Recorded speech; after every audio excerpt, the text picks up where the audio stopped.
Hey guys, Noob's Journey here. This is a kind of a historic video. These are guys I've been working on for a while, but since I think Karen slash Michelangelo very kindly shouted me out on one of her videos, I was like, oh, feel a little bit more confident to show off these guys. These guys are all Perry figures. I got these guys here and him, this fellow here, the officer, in a really good army deal kind of pack. Oh, hold on a sec, I've very naughtily left out Olson and Tolstoy. I got the officer. He came in the set too. I think it was like 3 boxes of Russian line infantry, and you get a free officer. And I think it was like £120. I did get some extra bases for these guys. The extra square ones. I prefer the ones where you can put 4 on a base. I think they turned out pretty well. These guys are from the Tarnopol Regiment, I think it is, which is, I looked up thanks to the magic that is Wikipedia.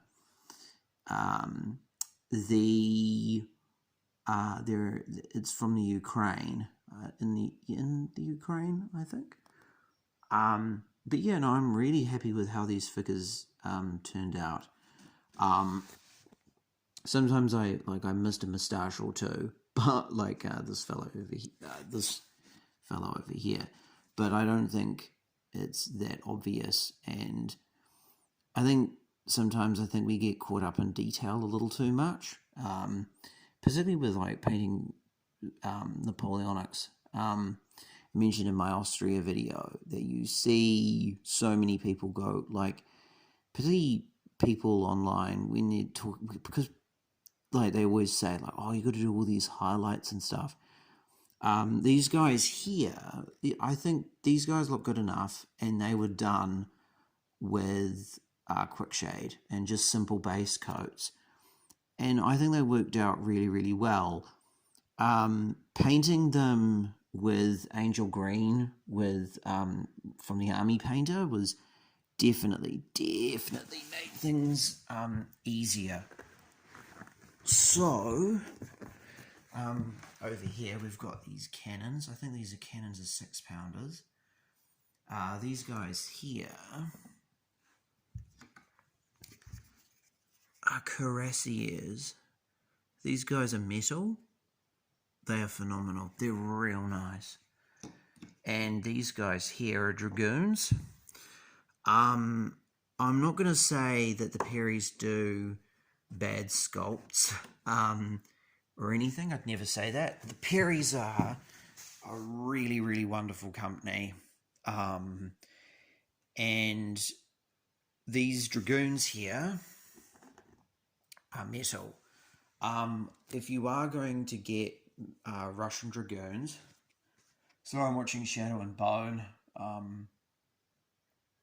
It's alright. It's something to pass the time. I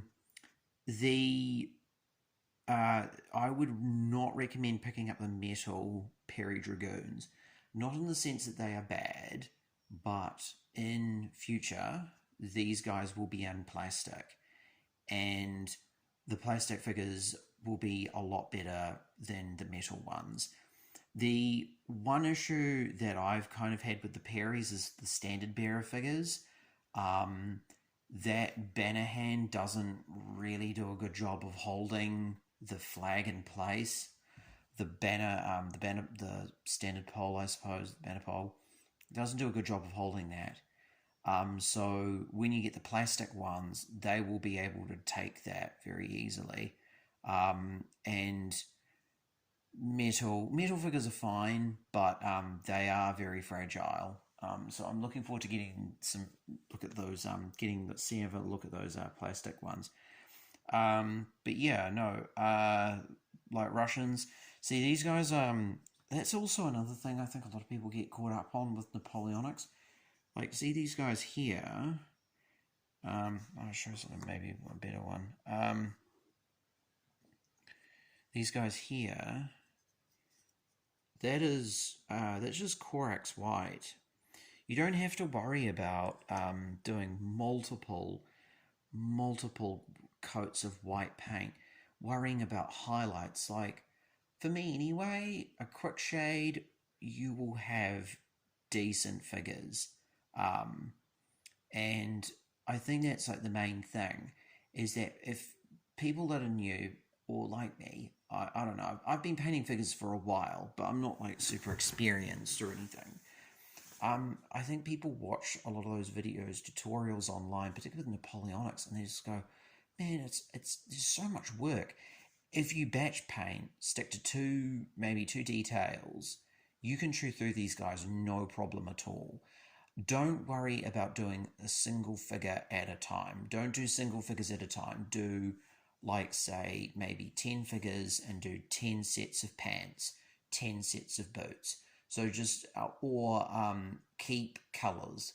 So, for instance, like the Russians, you break down the color according to, so you have these guys here, paint all the black bits, paint all the grey bits in one go, paint all the white bits in one go, and what will happen is it will create a little production line for yourself, and you'll be able to get through figures so much faster.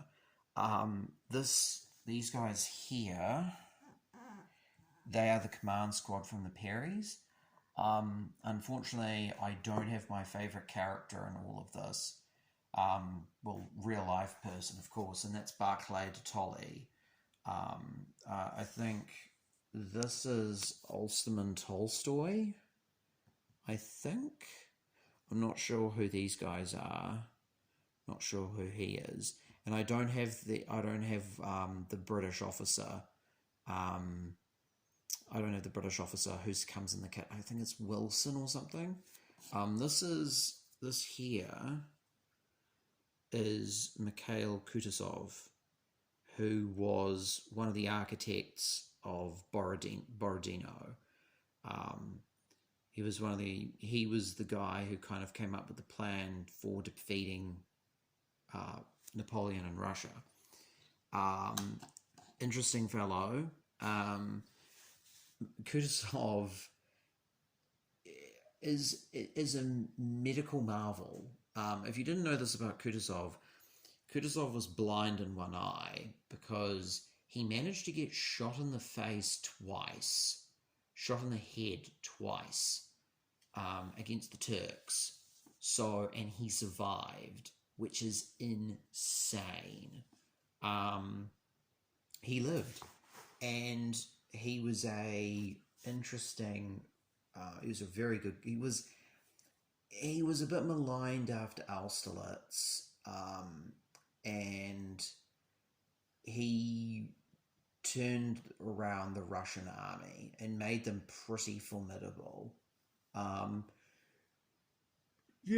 Basically forcing Napoleon further in. Winter came along, and the Russians just beat the snot out of the French. In terms of Black Powder, I've never played a game of Black Powder. There are other channels that have probably have a far better understanding of the game than I. But my understanding is with Russians is that they're not the greatest at shooting, but what they make up for is the fact that they are tough, real tough. They're not good at shooting, but they have amazing morale, and they can stand and take constant hits. There's stories of Russian soldiers in the Napoleonic Wars. Basically, if one gets shot with a cannon, basically whole units would just be lying in straight lines because that's how dedicated they were to being in formation. But yeah, no, I've really enjoyed painting these figures. I got a lot of them in, I think it was September of last year. and I chewed through quite a few more over this year's lockdown. And I have to say that I've painted Flames of War, I've painted Warhammer, and I've painted Bolt Action, but Napoleonics, particularly with the Perrys, I think are just a completely different ball game. These are really nice figures, and I think that there is a lot to say about these guys because with Napoleonics, they are tricky. Don't get me wrong. Like, I wouldn't recommend a rookie painter to start a Napoleonic army.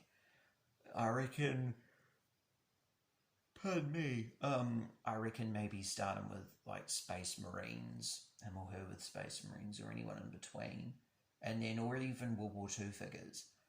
But Napoleonics, I think, are quite tricky. They are like, but there are cheats ways around them, and I think that is long, and I think that's also another thing I find with Napoleonics too, is you get people that are like the thing is with World War II, you get people that are like, oh well, everything needs to be precise.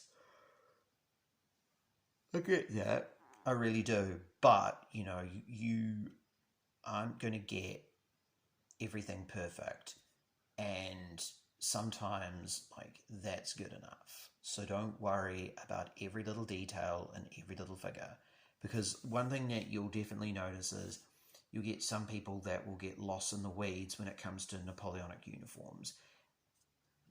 Don't get too caught up in that. Like, you have to have a certain level of, you know, like what's acceptable, but don't get too caught up in like, oh well, this regiment needs to be absolutely perfect. Most people, like, unless they are like live and breathe Napoleonic warfare, most people that are casual gamers, number one, won't notice, and most of those people that are into it that much, they will just be like, oh, okay, that's fine. Like, you know, you're at least keeping within historical guidelines, as in uniform colors might be okay. Well, I would probably be more fine if uniform colors were fine. Uniform colors were accurate. Like blue Russians, no, you've got to have them dark green. But yeah, no, like again, and also I would suggest for anybody setting up is invest in a good spray primer. Go for an angel green or a Caliban green. Spray that on a lot of these guys, and you won't run into problems. And the most important part of these figures, apologies, it's late tonight. One of the most important things you can do with these figures, I think, in my opinion, is definitely also invest in Corax White. Corax White will make things so much easier for you. You don't have to worry about the whitest of white scars. Just worry about the white Corax White, because you'll be able to put it in one coat. It will turn out great. And yeah, sure, it's slightly off-white, but I don't, like, they made thousands of uniforms. There's probably lots of different shades of white. Some are going to be some are going to be more creamy beige, maybe. I don't know. I don't think the Russians were kind of in that way inclined in terms of, creamy beige, but like there's different varieties of white, colder whites, warmer whites. I don't really think it's going to matter that much. And I think that as long as you try and keep to a higher standards as you can, and you'll be fine. But yeah, no. And later tonight, I'm going to upload 2 videos today. I'm going to get my Tony later tonight and show you guys. It is an interesting kit. I had a brief look at it. And it's another Tamiya outstanding model. Yeah, I'm really looking forward to opening this. It is. When I was at the hobby store, I was asking if they had that. I can't remember its name, but it's like it looks like a Japanese Thunderbolt. I was looking for one of those. I think it's the Raiden, and I was hoping that Tamiya would have a model for it, but unfortunately they don't. A few of their models are in like reprint. They also have at the model store. They've also got Yamamoto's plane, which is another Betty. It is a bit more expensive, but I am very tempted to pick it up. But yeah, no. So everybody, these are my figures. I think these over here are 6 pounder guns. And yeah, no. I've enjoyed painting these guys, and I thought I'd share with you these figures. Yeah, and hope you have a good night, and I'll talk to you very soon. Maybe, yeah, and I'll show off the Tony, and what my plan of attack will be for it. Yeah, and I will talk to you all soon. All right, bye.